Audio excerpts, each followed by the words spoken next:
የአሳን ዘይት በየቀኑ መውሰድ ጥቅሙ ምንድነው? ዶክተር ሃና በየነ እባላለሁ። ይህንን ለምትመለከቱት የጤና መንገድና ሕክምና ወይም ዌይ ኦፍ ሄልዝ ኤንድ ትሪትመንት ይባላል።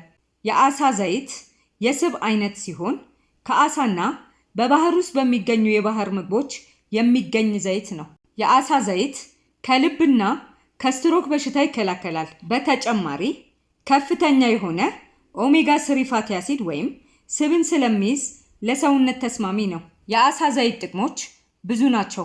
ከነዚህም መካከል የተወሰኑትን ለመጥቀስ ያክል፣ በመጀመሪያ ደረጃ የልብ በሽታን ይከላከላል። የአሳ ዘይት ኦሜጋ 3 ፋቲ አሲድ ወይም ስብን ይይዛል።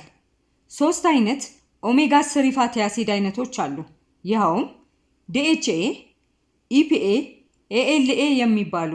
ዲኤችኤ እና ኢፒኤ የሚባሉ የኦሜጋ 3 ፋቲ አሲድ አይነቶች ደም ስር ላይ የሚፈጠር ብግነትን በመቀነስ የልብ ህመምንና የደም ቅዳ ትቦ በስብ አማካኝነት መጥበብን በማስተካከል ስትሮክም ሆነ የልብ ህመምን ያስወግዳሉ። የአሳ ዘይት ከልብ ጡንቻ የሚወጣን ኤሌክትሪካል ኢምፐልስ የሚፈጥረውን የተዛባ የልብ ምትን ያስተካክላል።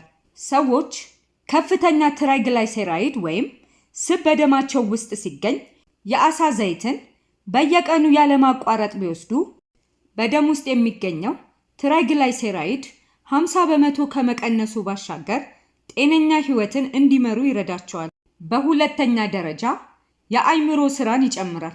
የአሳ ዘይት ውስጥ ኦሜጋ 3 ፋቲ አሲድ የሚባል ስብ ይይዛል። ይህ ደግሞ የአእምሮ ስራ እንዲጨምርና በስርዓቱ እንዲተገብር ይረዳል።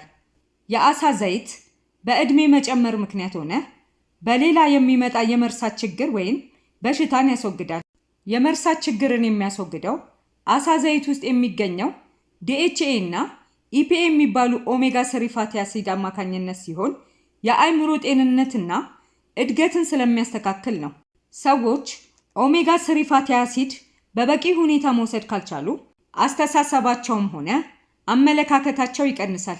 ጥናት እንደሚያሳየው ብዙ የአሳ ዘይት የሚወስዱ ወይም የሚጠቀሙ ሰዎች የተሻለ አመለካከት፣ አስተሳሰብና ዕውቀት እንዳላቸው ይናገራሉ። በሶስተኛ ደረጃ የቫይታሚን ኤ እና የቫይታሚን ዲ በሰውነት ውስጥ በበቂ ሁኔታ እንዲፈጠር ይረዳል። የአሳ ዘይት ቫይታሚን ኤን ይይዛል። ነገር ግን በካሮትና በስፒናች ውስጥ እንደሚገኘው አይነት ሳይሆን የአሳ ዘይት ውስጥ የሚገኘው ሬቲኖል የሚባል ሲሆን ለአይን እይታ፣ ለቆዳ ጤንነት፣ ለበሽታ መከላከል ይጠቅማል። ሰዎች አትክልትና ፍራፍሬን በመብላት ቫይታሚን ኤን ሊያገኙ ይችላሉ። ሆኖም አትክልትና ፍራፍሬ መመገብ ለማይችሉ ሰዎች የአሳ ዘይትን ቢወስዱ ቫይታሚን ኤን መተካት ይችላሉ። ቫይታሚን ዲ በተፈጥሮ በሰውነት ውስጥ ይመረታል። ይህ ደግሞ ሰውነት በፀሐይ ብርሃን በሚያገኘው ንጥረ ነገር አማካኝነት ተመርቶ በቂ ካልሽየም እና ፎስፈረስ በሰውነት ውስጥ እንዲመጠጥ፣ አጥንት ሆነ ጥርስ እንዲጠነክር ይረዳል። በስራ ምክንያት ለረጅም ሰዓት እቤት ውስጥ ወይም ስራ ቦታ መቀመጥ ወይ ደግሞ በአየር ንብረት ችግር ምክንያት የፀሐይ ብርሃን አለማግኘት የቫይታሚን ዲ እጥረት እንዲኖር ያደርጋል። የአሳን ዘይት በየቀኑ ለ3 ወር ቢወሰድ የቫይታሚን ኤ እና የቫይታሚን ዲን እጥረት መቀነስ ይቻላል። በአራተኛ ደረጃ የቆዳ እርጅናን ያዘገያል። የአሳ ዘይት ኮላጅን የሚባለውን ፕሮቲን ይይዛል። ይህ ኮላጅን የተሰራው አሚኖ አሲድ ከሚባል ሲሆን ቆዳ፣ ፀጉርና ጥፍር ጤነኛ ሆኖ እንዲያድግ ይረዳል። በተጨማሪ ኮላጅን ቆዳን ለመጠበቅ ከቆዳ በላይ ሽፋንን በመፍጠር ቆዳን ከበሽታ ይጠብቃል። ኮላጅን የሚባለው ፕሮቲን ቆዳ የላስቲክ ባህሪ እንዲኖረው፣ እንዲጠነክር፣ እርጅና ቶሎ እንዳይመጣ ይረዳል። ነገር ግን እድሜ እየጨመረ ሲሄድ ቆዳ የላስቲክ ባህሪውን እያጣ እያረጀና እየተጨማደደ ይሄዳል። ተመራማሪዎች እንደሚገልጹት የአሳ ዘይት እርጅናንና የቆዳ መስመር መጨማደድን ያስወግዳል። በተጨማሪ በሽታ የመከላከል አቅምን ከፍ በማድረግ ለበሽታ የመጠቃት አቅምን ይቀንሳል። አምስተኛ የመገጣጠሚያ ጤንነትን ይጠብቃል። የአሳ ዘይት መገጣጠሚያና መገጣጠሚያ ዙሪያ በሚገኙ ኮኔክቲቭ ቲሹ ላይ የሚፈጠር ብግነትን ይቀንሳል። ኮኔክቲቭ ቲሹ የሚባሉት ብልትን በአንድ ላይ የሚሰበስቡ ሲሆኑ በአሳ ውስጥ የሚገኘው ኦሜጋ 3 ስብ በሰውነት ውስጥ የሚፈጠርን ብግነት ከሰውነት ውስጥ በማጥፋት የመገጣጠሚያ ህመምና ምቾትን ማጣት ያስወግዳል። ለዚህም በቁርጥማት የሚሰቃዩ ሰዎች የአሳ ዘይትን ቢጠቀሙ የተመረጠ ነው ይባላል። በስድስተኛ ደረጃ በሽታ የመከላከል አቅምን ከፍ ያደርጋል። በአሳ ዘይት ውስጥ የሚገኝ ኦሜጋ 3 የሚባል ፋቲ አሲድ በሽታ የመከላከል አቅምን ከፍ የሚያደርገው በሰውነት ውስጥ በሚገኘው ቲሴል የሚባል የነጭ የደም ህዋስ አማካኝነት ሲሆን ይህም ማናቸውም አይነት ኢንፌክሽን በነቃ ሁኔታ በማስወገድ ነው። እንደ ተመራማሪዎች አገላለጽ የአሳ ዘይት ኢንፌክሽንንና ቁስለትን በውስጡ በሚይዘው ንጥረ ነገር አማካኝነት ያስወግዳል። በሰባተኛ ደረጃ የአይን ግፊትን ይቀንሳል። የአሳ ዘይት በዘመናት መካከል ብዙ ጥቅሞች አሉት። ከነዚህም መካከል በዋነኝነት የሚጠቀሰው የአይን ግፊትን መቀነስ ነው። የአሳ ዘይት የአይን ግፊትን ወይም ግላኮማን ይቀንሳል። ይህም በአይን ውስጥ በሚፈጠሩ ጎጂ ተረፈ ምርቶችና ብግነትን በማስወገድ ነው። አንድ ሰው ግላኮማ ወይም የአይን ውስጥ የሚፈጠር ግፊት ሲኖረው በአይን ጀርባ የሚገኝ ኦፕቲክ ነርቭን በመጉዳት የአይን እይታን ያጠፋል። የአሳ ዘይትን በትክክል መውሰድ የአይን ግፊትን ከመቀነስ አልፎ ወደ አይን የሚሄዱ የደም ስሮችን፣ የአይን ነርቭ፣ የአይን እይታን ያስተካክላል። በስምንተኛ ደረጃ አእምሮ ሆነ ተክለ ሰውነት እንዲጨምር ያደርጋል። የአሳ ዘይት አእምሮ ሆነ ተክለ ሰውነት እንዲጨምር፣ የጡንቻ ጉዳት እንዲቀንስ ይረዳል። በአሳ ውስጥ የሚገኝ ጠቃሚ ዘይት አለ።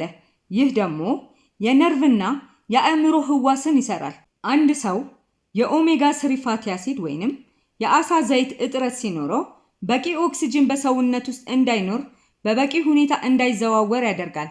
ሆኖም የአሳ ዘይትን በመውሰድ የኦክሲጅን መጠን በሰውነት ላይ ከፍ እንዲል፣ የኃይል መጠን እንዲጨምር ይረዳል። በዘጠነኛ ደረጃ ከእንቅስቃሴም ሆነ ከስፖርት በኋላ ጡንቻ ፈጣንና ቀልጣፋ እንዲሆን ያደርጋል። የአሳ ዘይት ፖሊአንሳቹሬትድ የሚባል ዘይትን ይይዛል።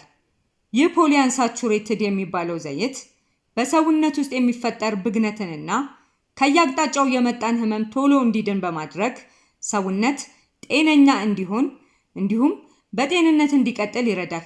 እድሜ እየጨመረ ሲሄድ በይበልጥ ደግሞ ከ40 ዓመት በኋላ ጡንቻ የመጠገን አቅሙ አናሳ ነው።